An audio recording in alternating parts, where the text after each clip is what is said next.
Assalamualaikum warahmatullahi wabarakatuh. Kami akan menampilkan video pembelajaran agama Islam pada materi pembelajaran fikih pada bab wudu. Video ini dibuat untuk memenuhi tugas mata kuliah pengembangan media dan sumber belajar pendidikan agama Islam yang diampu oleh Bapak Haji Nur Aziz yang dibuat oleh kelompok 9. Sebelum kepada pembahasan, perkenalkan nama anggota kelompok 9.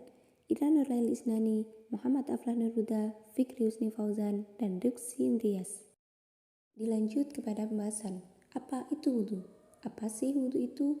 Kita seringkali melakukannya, tapi apakah kita paham apa makna wudu itu?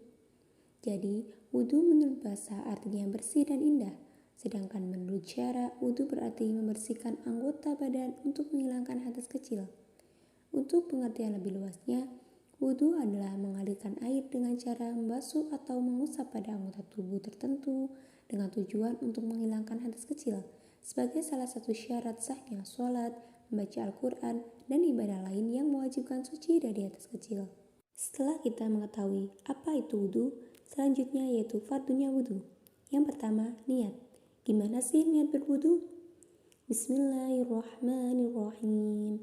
Nawaitul wudu'a liraf'il hadasil asghari faradha lillahi ta'ala. Niat yaitu menyengaja sesuatu bersamaan dengan melakukannya. Jika tidak bersamaan, disebut azam. Dilakukan bersamaan dengan membasuh permukaan bagian dari wajah. Ketika membasuh bagian tersebut, hendaknya kita berniat menghilangkan hadas atau niat supaya diperbolehkan melakukan ibadah yang membutuhkan wudu. Dan seandainya niat berwudu tidak ditambah dari hadas, maka wudunya tidak sah. Namun, jika niat sebagaimana yang telah dipertimbangkan dan menambah niat membersihkan atau menyegarkan, maka wudunya sah. Jadi, dalam wudu kita harus memperhatikan niat kita ya. Jangan asal-asal wudu, karena nanti wudunya tidak sah. Fardunya wudu yang kedua, membasuh seluruh wajah. Batasan membasuh wajah. Batasan wajah secara panjang yaitu antara bagian tumbuhnya rambut secara umum dan akhir kedua sisi dagu, yaitu 2 tulang penumpang tumbuhnya gigi bawah.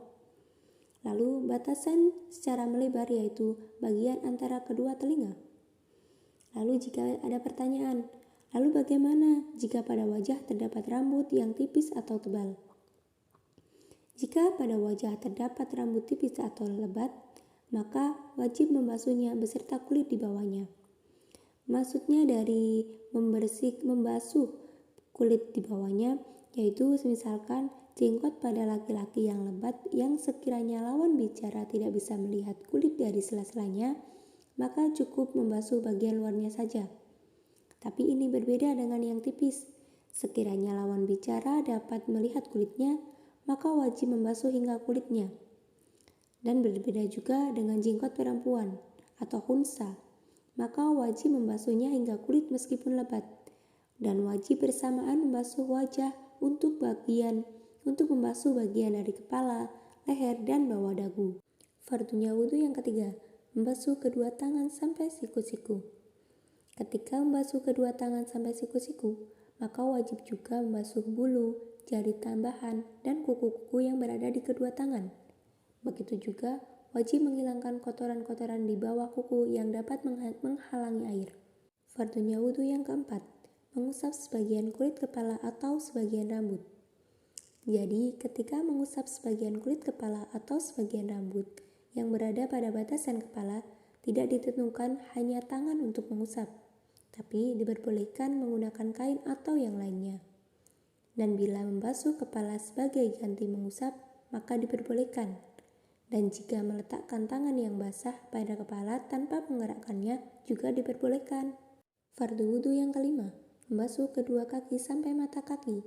Membasuh kedua kaki sampai mata kaki, yaitu dilakukan apabila tidak memakai muzah. Bila memakai muzah, maka yang menjadi kewajiban adalah mengusap muzahnya. Dan yang terakhir, dari fardunya wudu yaitu tertib. Tertib dalam wudu yaitu melaksanakan tata cara wudu secara berurutan. Karena jika anggota wudu dibasuh sekaligus, maka hanya menghilangkan hadas wajahnya saja. Setelah kita mengetahui fardu-fardunya wudu, kita dianjurkan untuk membaca doa setelah wudu. Gimana sih doanya? Bismillahirrahmanirrahim. Asyhadu an la ilaha illallah wahdahu la syarikalah wa asyhadu anna Muhammadan abduhu wa rasuluh. Allahumma ij'alni minat tawwabina waj'alni minal mutatahhirin waj'alni min ibadikas sholihin. Amin. Dilanjutkan pembahasan mengenai perkara-perkara yang membatalkan wudhu.